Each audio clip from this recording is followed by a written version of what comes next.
أولئك الذين لعنهم الله ومن يلعن الله فلن تجد له نصيرا أم لهم نصيب من الملك فإذا لا يؤتون الناس نقيرا أم يحسدون الناس على ما آتاهم الله من فضله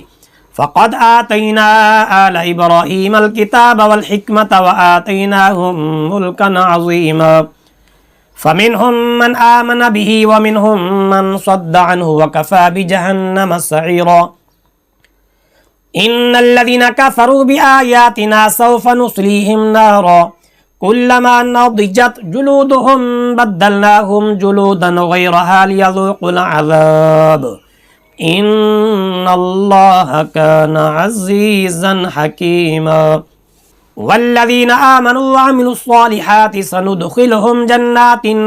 تجري من تحتها الأنهار خالدين فيها أبدا لهم فيها أزواج مطهرة وندخلهم ظلا ظليلا إن الله يأمركم أن تؤدوا الأمانات إلى أهلها وإذا حكمتم بين الناس أن تحكموا بالعدل إن الله نعم ما يعظكم به إن الله كان سميعا بصيرا